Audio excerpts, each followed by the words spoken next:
Hi Capricorn, this is Jav. Welcome po sa ating channel. Gamitin ang reading na ito bilang gabay lamang. Kung naka-resonate kayo, comment down. Kung hindi kayo naka-resonate, ibigay niyo po sa iba. Kasadya na reading po ito. This is for you, Capricorn.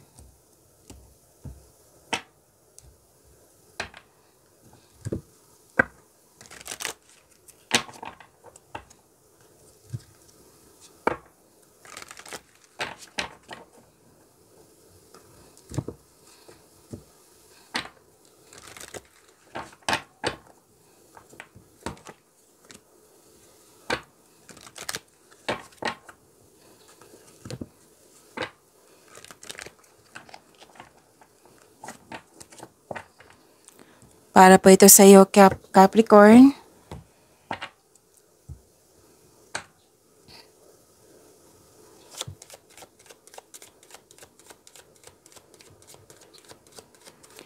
Maraming salamat po sa inyong patuloy na suporta at maraming salamat din po sa mga hindi nag-skip ng ads. Sa mga hindi pa nag-subscribe, subscribe na po kayo at click bell notification para malaman nyo na may bago tayong video.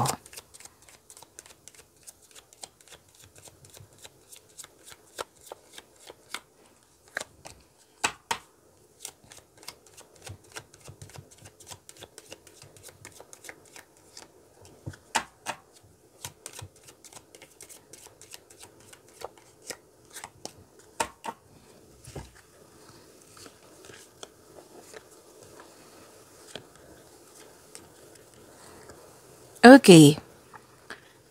Capricorn, nagkaroon po ng personal development. Maraming ganap dito. Wow, this is Money Luck, L-U-C-K. Hope and Healing. Nag-research kayo sa internet para may makuha kayong clarity and learnings.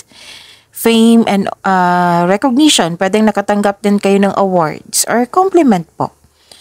At yes, nakatanggap kayo ng blessings po. Claim niyo po. At ideas na bibigyan mo siya ng agarang aksyon or reaksyon. Opportunities, kitang-kita ko po dito. Kailangan mo itong pag-isipan ng mabuti kasi pwedeng may pipiliin ka or gagawa ka ng desisyon. Kasi nakita ko dito na bibigatan ka sa paggawa ng desisyon kasi may guilt, sacrifice. So, para makagawa kayo ng best decision or best choices, gawa kayo ng konkretong plano. Kung pwede din nakahirapan ka sa isang tao or sa isang sitwasyon. Pero huwag kayong mag-alala kasi may hope and healing man ako nakikita dito. Proposal. May nakitang proposal dito. Pwedeng kakapasok lang ng relasyon, kakapasok lang sa kasosyo, sa trabaho. Pwedeng proposal to na literal. Oo, engagement, ikakasal, kasal. May nag-uusap sa marriage contract. Pwede din sa trabaho to na may signing of contract. May nagkasundo na dalawang tao. Pwedeng kayo ito na siya din, nagkasundo kayo, nagkaroon ng deal, promises, commitment. Kasi may nakita rin akong signing of contract.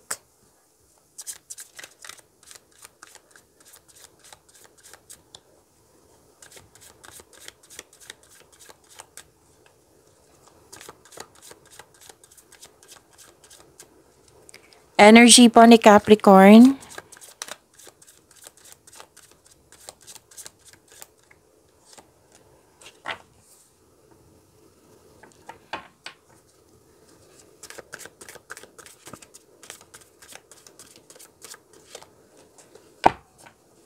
Ito na yung nakikita ko dito sa inyong oracle cards kanina.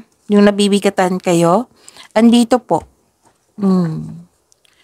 So, paalala lang po, kung may napansin kayo na repeating message, meaning to say, pinupush ng cards niyo po yan.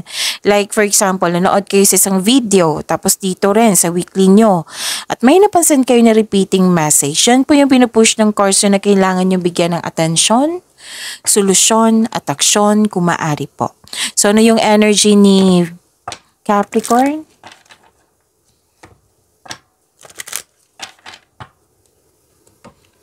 Yung sabi ko kanina sa inyo na burnout, may dinadala kayong mabigat na bagay, ngunit malalampasan mo rin to. Diba? Sabi ko sa inyo na may mabigat pero malalampasan nyo to kasi may healing.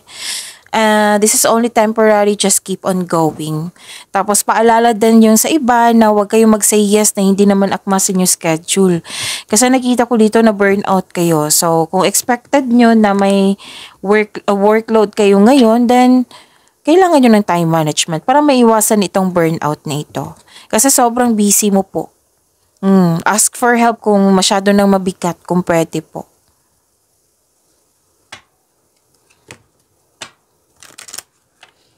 At ito rin yung sabi ko kanina dito na may, di ba, may nag-uusap, may nagkasundo, may signing of contract. Oo, andito rin. May negosasyon dito regarding sa raise ng allowance, sweldo ba ito or kontrata. Yes, magkakaroon po ng successful agreement. Challenges may arise in your career pero temporary lang po ito.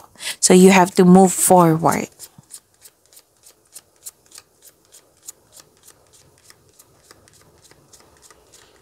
Spirits, guide angels, archangels, guardian angels, message po para kay Capricorn.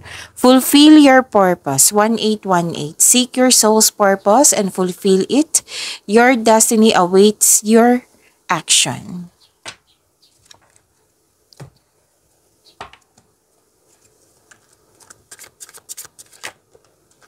Okay, andito po si Angel of Guidance sa inyong career and money po.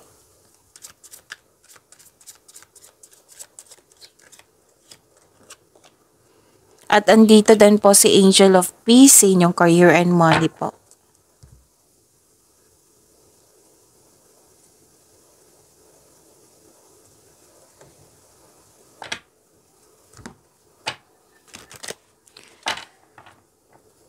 Okay, may advice ang card niyo po dito, Capricorn. To achieve a success in career and money, kailangan mong mag-focus.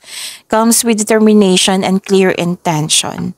Now, this is the time to create a concrete business plan. Kung ano man yung mga banak mong gawin. So, this is the go signal. Kailangan mo lang mag-focus po. Okay?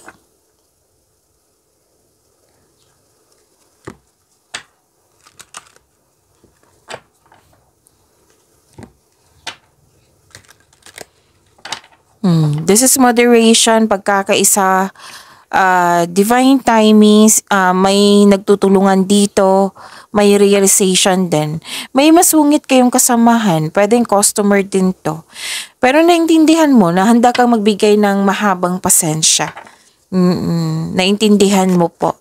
So sa kaperahan to, kung sa kaperahan to, this card asks you to pay attention to your income at sa paggasta. So kailangan pong i-monitor po ito, balanse. Kailangan ng pagbalanse. Kasi ayaw ng card nyo po na magkaroon kayo ng disbalance po. So pay attention po sa pasok at labas ng pera nyo po.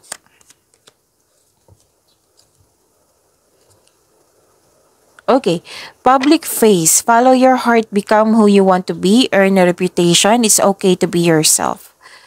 So, mandito po yung si Angel of Guidance and Angel of Peace. So, mag-claim po tayo ng positive affirmation, power of affirmation. Kasi this is to attract blessings po. So, the power of affirmation, let's say, I look ahead and focus on my goal. Again, I look ahead and focus on my goal. And, let's say, I sense my angels' loving guidance around me. Again, I sense my angels' loving guidance around me.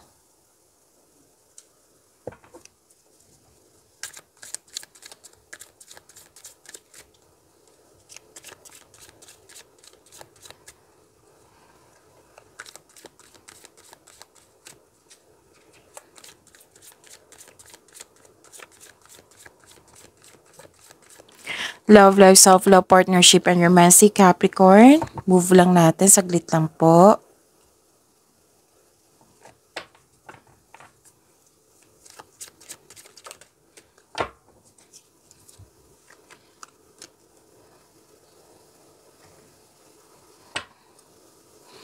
Yung sabi ko kanina sa inyo dito, 'Di ba, na may magkasundo bagong pasok sa relasyon.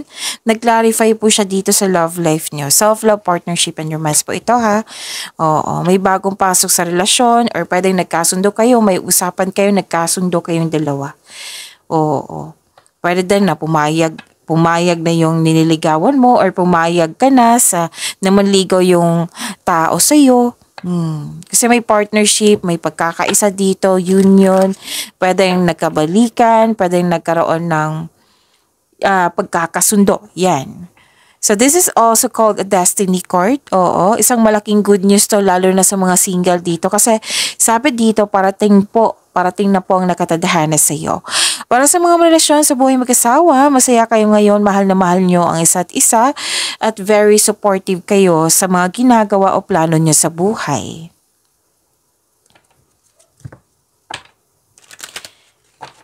And blessed ka kasi stable na yung partner mo. Oo. At emotional intelligent, marunong magbalanse sa kanyang emotion. Lalo na sa mga single dito, ito yung mga ugali ng inyong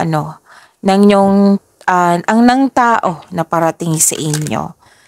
So, marunong tabag mabalanse sa kanyang emotion at emotional intelligent po. Stable na po sa buhay. So, ang ganda nito kasi this is may potential talaga for deep love. Okay? And sa mga relasyon sa buhay mag-asawa dito, paramdam mo sa partner mo na may malasakit ka at supportive ka sa inyong relasyon. Pwedeng nasa isip ng partner mo, ano ba to si Capricorn, may supportive ba to sa relasyon namin kasi masyado na siyang busy. Pwede din kayo ang nagreklamo nito. Iniisip pa lang.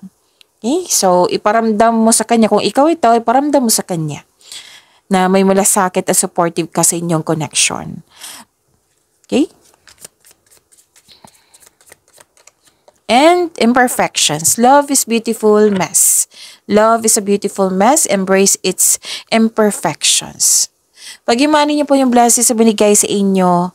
Capricorn, see you tomorrow. Maraming salamat po.